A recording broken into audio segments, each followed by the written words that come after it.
My name is Josh Koskoff, and I'm truly, not only am I honored to represent these families, but I am in such great admiration for them. And luckily, I also have the world's greatest co-counsel with me, and that is Aaron Rogiers. Aaron works at the Guerra firm in San Antonio, and I work at the Koskoff firm in Connecticut. No relation, but it's we're proud to be here.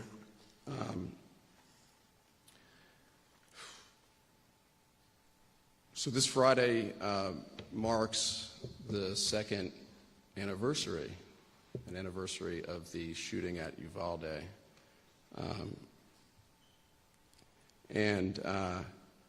And actually, on that terrible day after the shooting, as families rushed to see if their children were safe, whether they were alive at all, whether they were injured, whether they were bleeding, whether they needed attention, families gathered across the hall here who had not heard from their children, wondering, praying, hoping that they would be reunited. These families, for these families standing here, they were the last families standing nearly 2 years ago, and that's why they're standing again here. And consider the bravery of even coming to this place. Mass shootings are a very destructive thing. They destroy families, they destroy communities, they divide communities, they pit people against each other. But there's one thing that mass shootings create. Mass shootings create anniversaries. Mass shootings create anniversaries that are in themselves destructive. April 20th is an anniversary for parents and loved ones of the Columbine shooting. April 16th for the Virginia Tech shooting. July 20th, there's a new anniversary, the Aurora shooting. 12/14/12, an anniversary I know very well, happened in my home state of Connecticut, the Sandy Hook shooting, a new anniversary. June 12th, Pulse, and the families and friends of those people who died. October 1st, all those people killed in the Vegas shooting and injured who have to remember every year an anniversary they never wanted to celebrate. Santa Fe, May 18th, El Paso, August 3rd, Buffalo, May 14th, Highland Park, July 4th, Colorado Springs, November 19th, Uvalde, May 24th.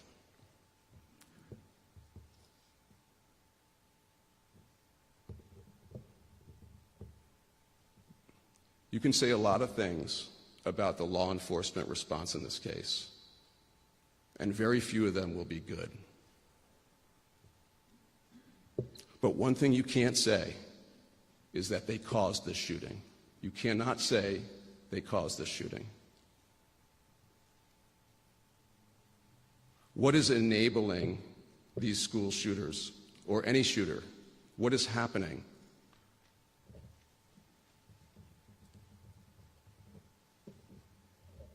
These were the last lines of defense for these children, but they were failed long before the shooting.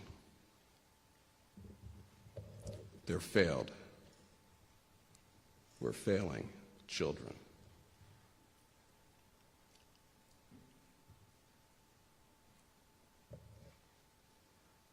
Let me just mention some things about this,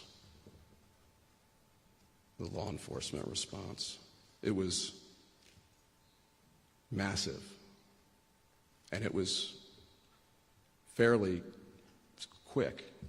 Within minutes, there were upwards of 100 cops there, or basic cops, law enforcement officers of many different stripes.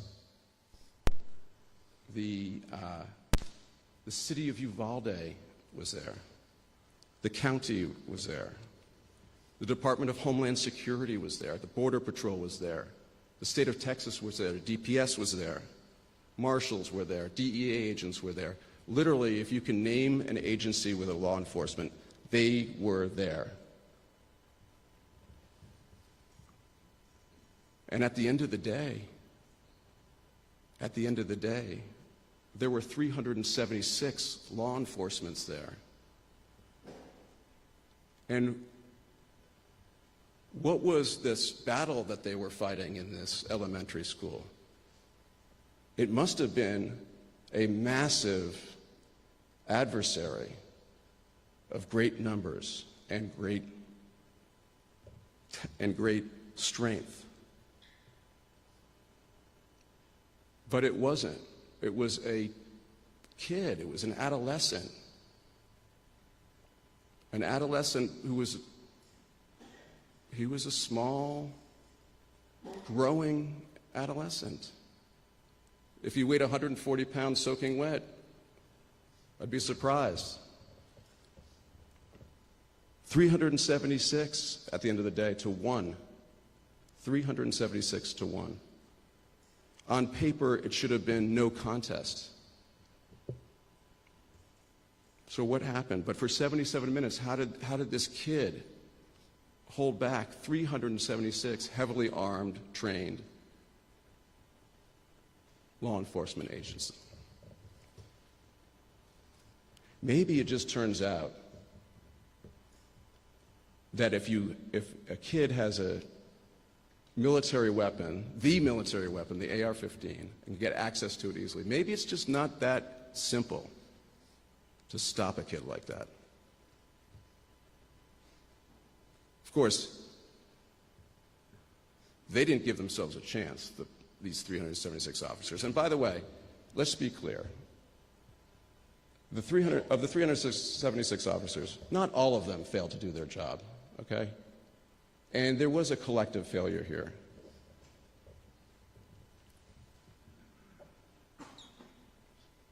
Consider that no disciplinary action has been taken, none, against any of these 376 officers. Think about that. One way of looking at that is cover-up, right? And there's a lot of that going around. Have you noticed that everybody that talks about this from the government, but state or government, blames everybody else, right? The federal government came in here and they did a extensive investigation, but did they discipline any of their officers? Did they fire any of their officers? They laid blame at the feet of local law enforcement. And let's face it, there's plenty of blame to go around. The state of Texas, what have they done? A lot of talk, a lot of blame. What has the state of Texas done other than prevent these families from getting the information that they so deserve? And in terms of the state of Texas, isn't it something that you could demand for school safety drills and provide almost no financial or other resources to local agencies like Uvalde? Do you think the city of Uvalde has enough money or training or resources? Do you think they can hire the best of the best? As far as the state of Texas is concerned, it sounds like their position is, you're on your own. You're on your own.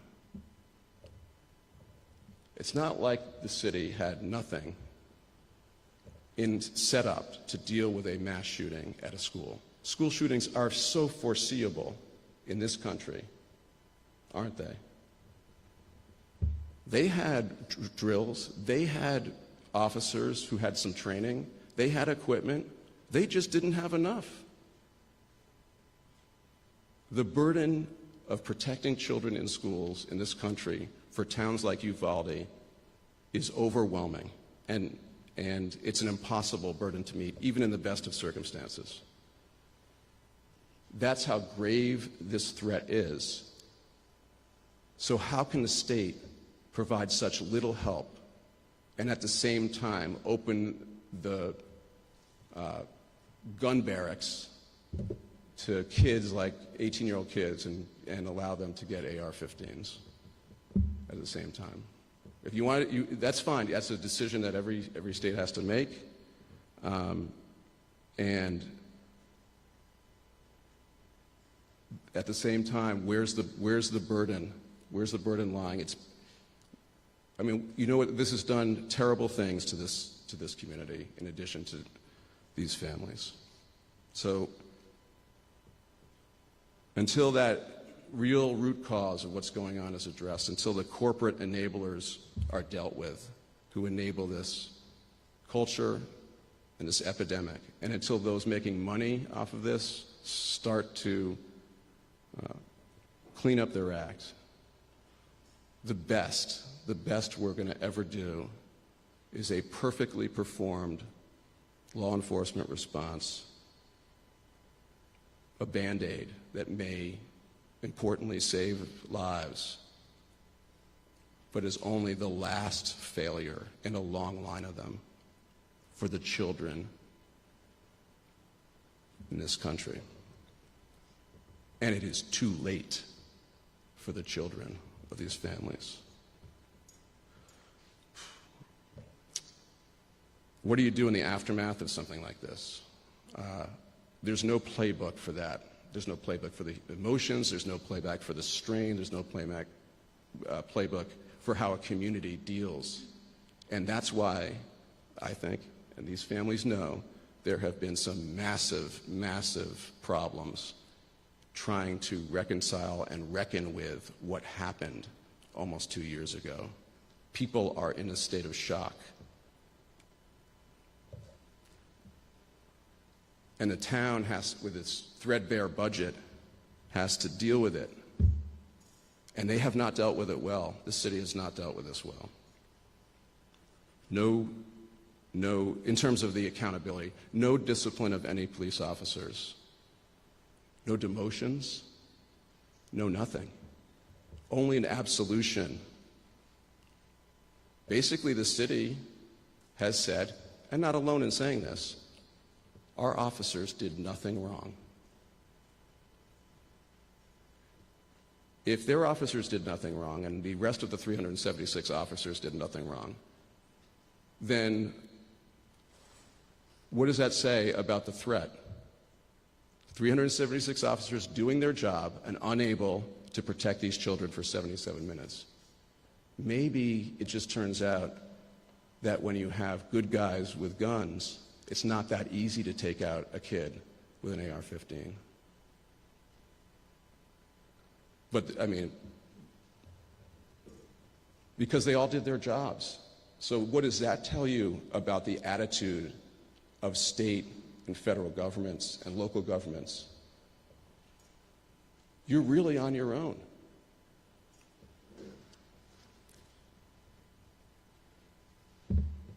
But of all the agencies we've talked about, there is the other side of this city, and it is this city is a good city. I never heard of Uvalde, being from Connecticut, just like you guys never heard of Sandy Hook until the shooting.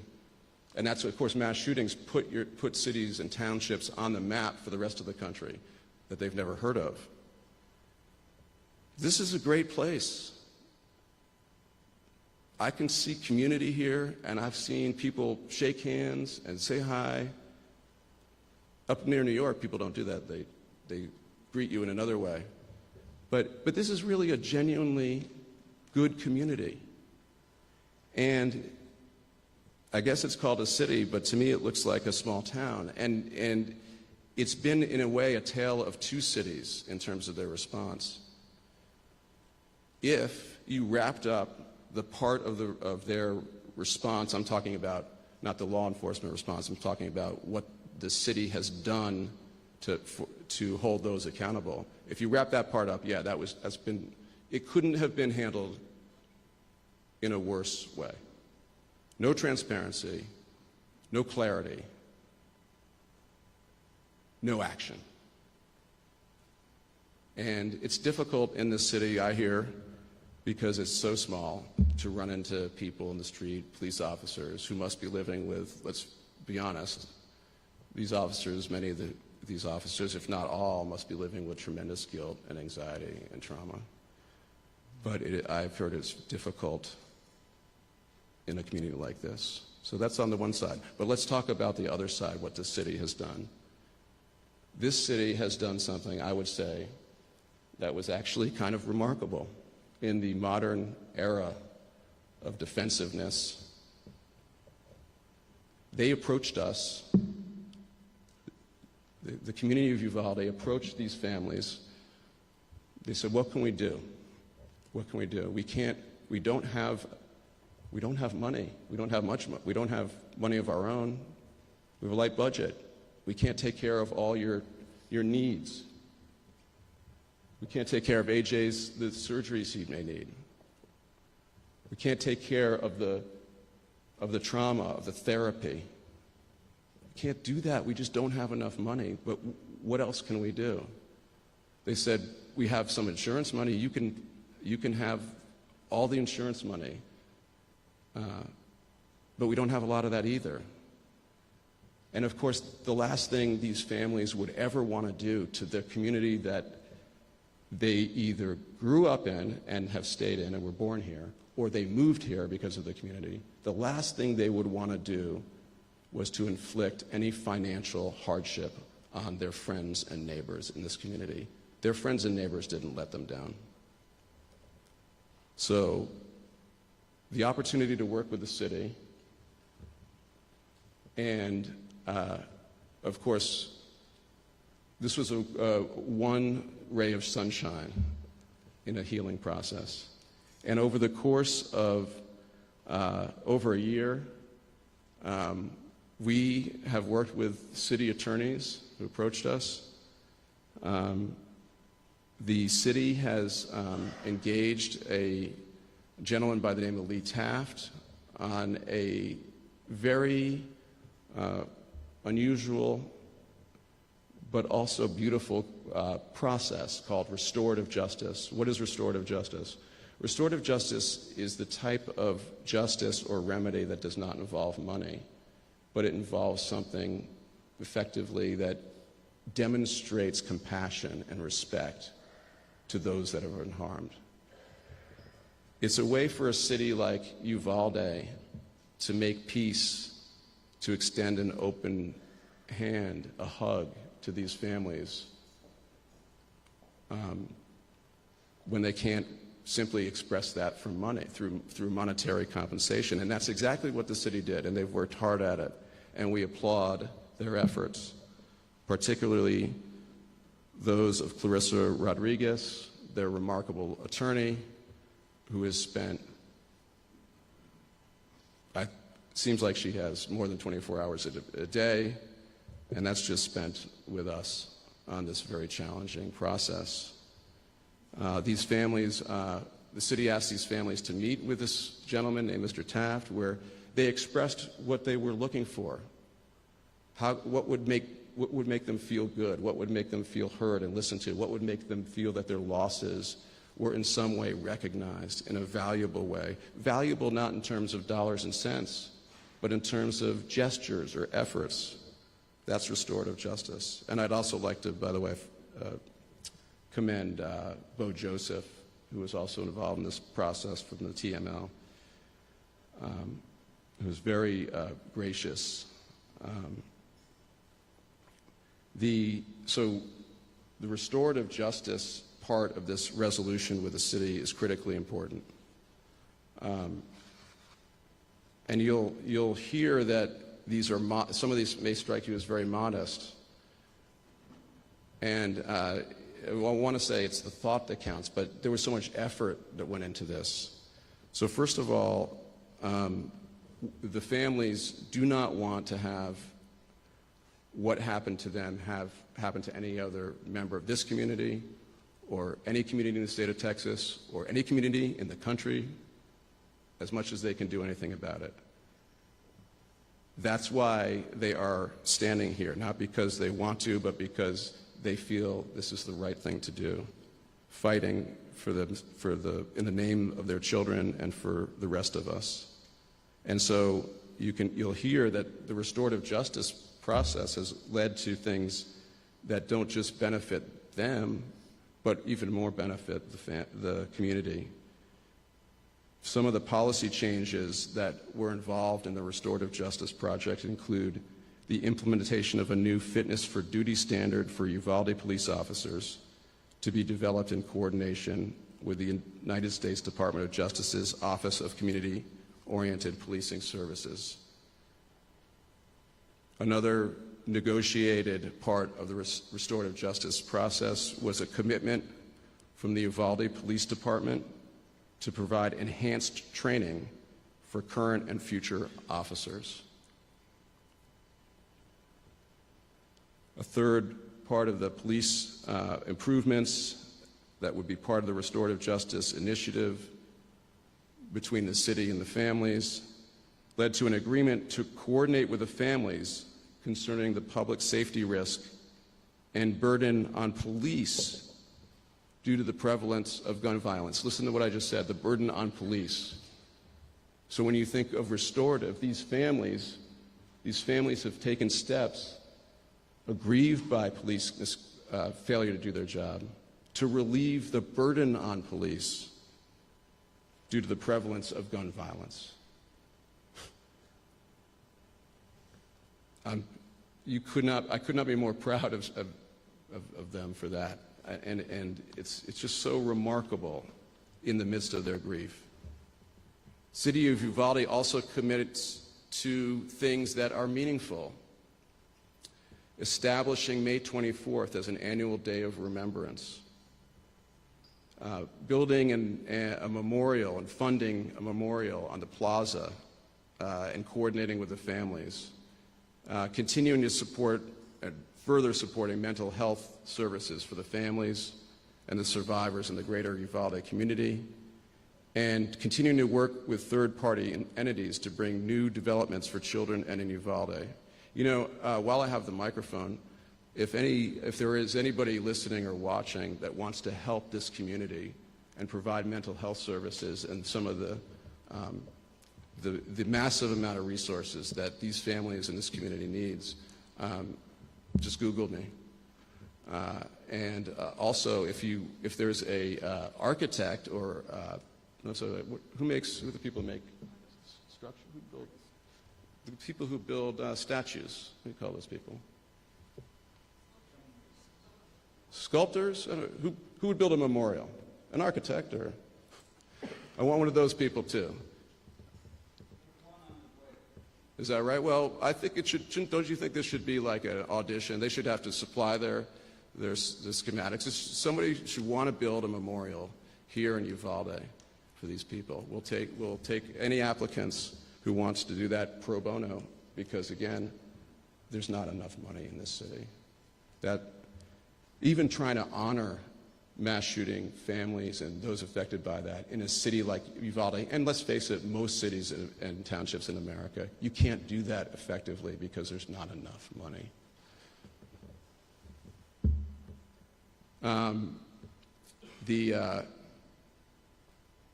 There are other parts to this, and this is restorative justice, and that has to do with things that you never think about. You know, when you have kids and you watch your kids grow up, and one thing you never ever could possibly think about is that one day you might have to tender to their grave sites, right? You would never imagine that would be some part of being a parent, of tendering to their grave sites. And so part of this restorative justice initiative is simply maintaining regular maintenance of the Hillcrest Memorial Cemetery where these children are buried. Creating 2 additional at-large positions on the Cemetery Advisory Board. to be filled by members of these families. Reimbursing the families for the cost of repairing ornamentation at the victims' grave sites, which the families had previously paid for themselves from donated gravesite funds which the city holds. So there was such a tremendous outpouring from the greater community, from members, citizens of the state of Texas, and from citizens and all over the country. And there were funds that were put in by one gentleman for the cemetery, so that these children's grave sites could be kept up and in a way that was meaningful to the families. And that there was a little bit of let's call it a miscommunication about those funds, and they resolved that. And then continuing to provide updated accounts of all donations the city has received in connection with Robb Elementary shooting and the spending of such funds. This is very much like Sandy Hook and other communities, the outpouring of support from the country. We've all seen it. Money comes in, teddy bears come in, cards come in, but people of goodwill just want to help, right, in the immediate aftermath. Of course, that fades over time pretty quickly, but then it presents these problems when you have to divide the money. And the city, and that's another division that can affect the harmony of a community. Lastly, I just want to, about the resettlement part of this, I just want to say that the monetary part of the deal is, if you recall, the monetary part of the deal is that it's really in addition to, you think about it as something on the list. It's in addition to the impactful and long-lasting steps that I've outlined. The city of Uvalde has agreed to pay its insurance of $2 million, which is all that there was. The families did not want to, again, just to be clear, these families could have pursued a lawsuit against the city, and there's certainly grounds for a lawsuit. Let's face it, sadly, we all saw what we saw. No, there's not a single person in this room or watching, or even, in town, in any government, or anybody who knows anything about this case and the response knows that it was an inexcusable failure at the end of the day. There's nothing we can do about it now.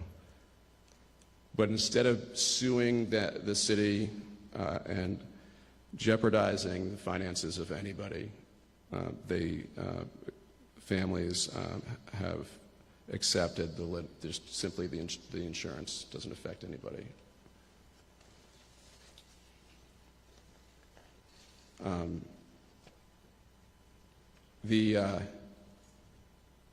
This is on the settlement end of things, and I should just mention that obviously a case this complicated with so many parts to it, we've been talking a lot about the after part, effectively. What happens in the response, right? We're all talking about the response. That focus accepts that the shooting happened. And that's just a small part of what you look into when you think about what the causes are. So this is simply highlighting that we've settled with the city. There will be lawsuits forthcoming, most immediately against the state of Texas, which has done nothing at all but burden this town before the shooting by not giving them the resources they need, prevented these families from getting the information they need, and then blaming this city as if they didn't have, how many police officers there? 98? As if they had nothing to do, as if they didn't know how to shoot somebody, as if they weren't heavily armed and the most well-trained. Blame the least well-trained, least resources, least resourced, and least equipped officers for a problem you helped to create. So yes, we are suing the state of Texas. And we're also suing, down the line, we'll be suing the federal government, also heavily trained, equipped. You had over 150 some odd federal officers there who also were there and stood around until one or more breached the room at 77 minutes. Sure, that was a heroic act. It was a heroic act 77 minutes late. But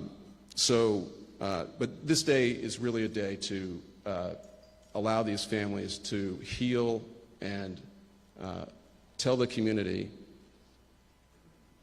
of Uvalde that they love you, they love living here, and they want to stay here.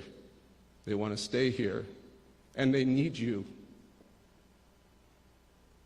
And when you see them on the street, if you pass them on the street, you know, you don't have to look away, even if you wear a badge. You need each other here, because that's what mass shootings do to a town. Thank you. At this point,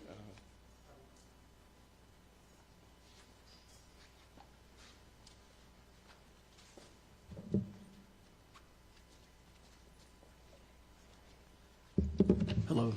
My name is Javier Cáceres, father of Jackie Cáceres. On the way over here, I saw the sticker, which I see everywhere, is Uvalde Strong. If that was the case, this room should be filled and then some, showing their support. It's been an unbearable 2 years.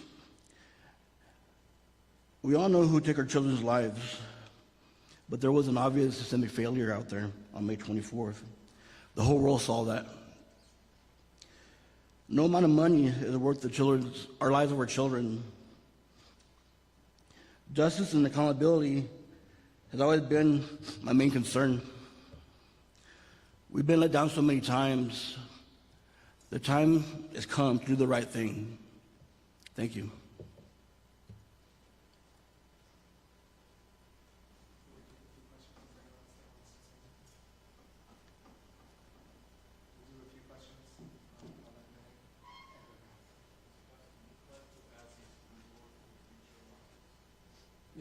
Yeah, I didn't.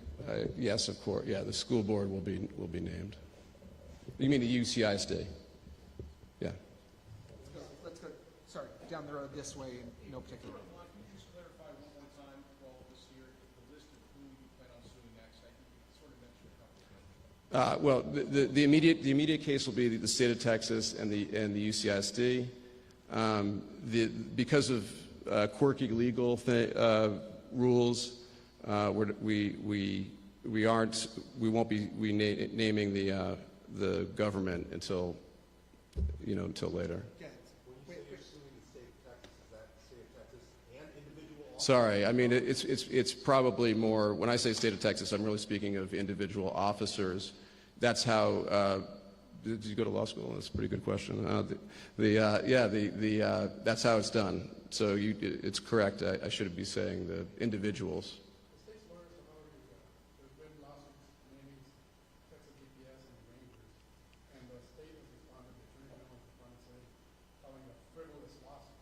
There you go. Have you guys had any talks with the state at all? No. Do you think let's put it this way, the state of Texas, unlike the city picked up the phone, reached out. But these families are members not just of the city, but they're citizens also of the great state of Texas. And no, we haven't heard from them. Yes, sir.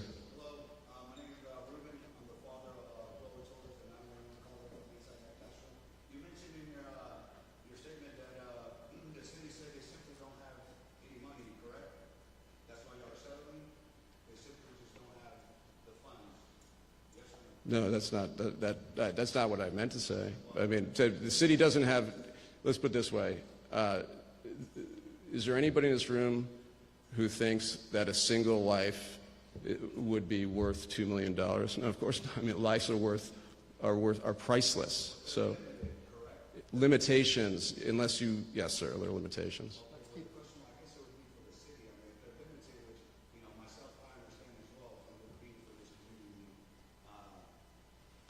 Have they considered getting rid of those officers? I mean, I know we're way past that, but I mean, that was a huge possibility where they could get rid of those officers and save funds that way.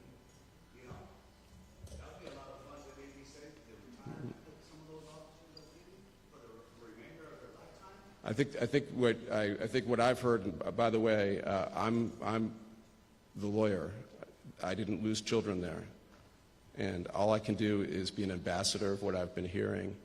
And I think there's just a tremendous amount of anger at the city for keeping these people on their payroll, if not simply for just demoting some of them. And that is the. Remember, I said this is a tale of two cities.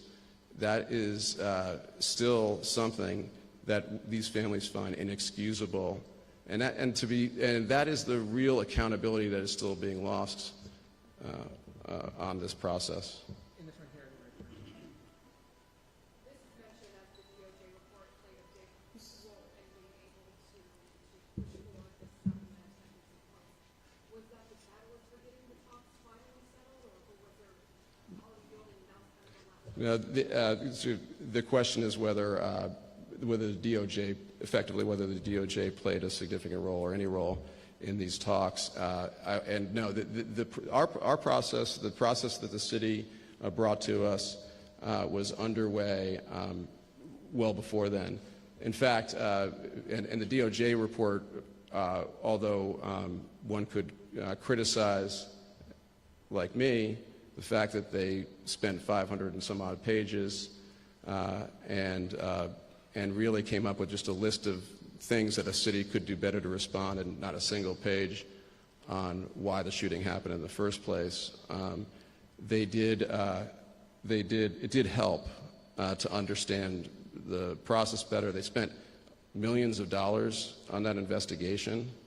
Another burden of a shooting, the costs to law enforcement after the case, and the government and state and local government. So it was helpful in helping us to have a better understanding. And the families really appreciated the way in which that was shared with them. It was very transparent.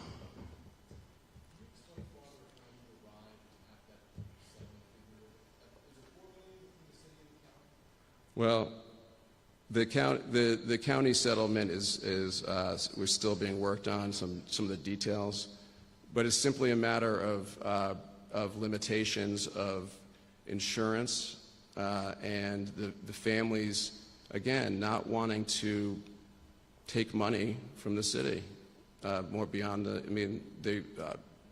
it's plain and simple. These families are sort of remarkable, despite all their losses, in their willingness to accept that and make peace on the lawsuit end of things with the city.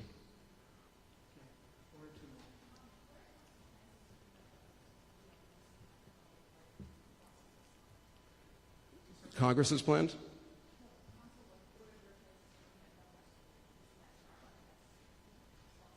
No, not PLACA.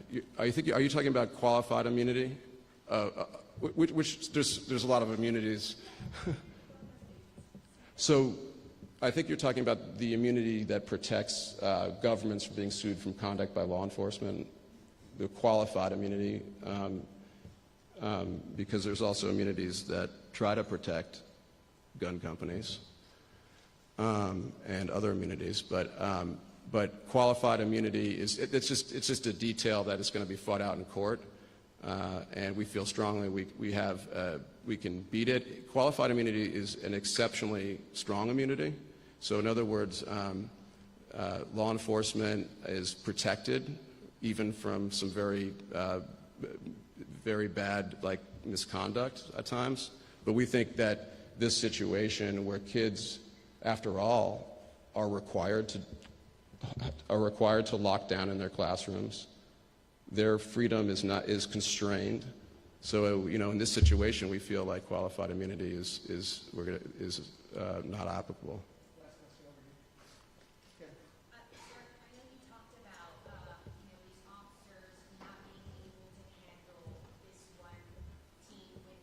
Sure. Are you planning, and you said that there's more to come, are you planning to going after those gun manufacturers?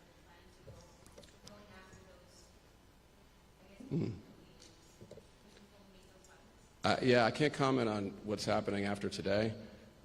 This is just a moment to really explain the resolution with the city. There has been, and appropriately so, such a focus on law enforcement, and I think it is important to remember that that they're the end of the road. That this is a road that is well along before they get there, and yeah, thank you.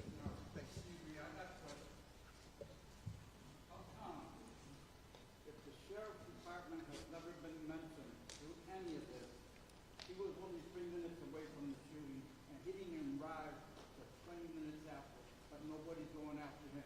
And why is our Yeah, that's not part. That's not. Thank you, sir. I'm sure it's a valid question, but that's not part of what we're addressing today. Thanks, everybody.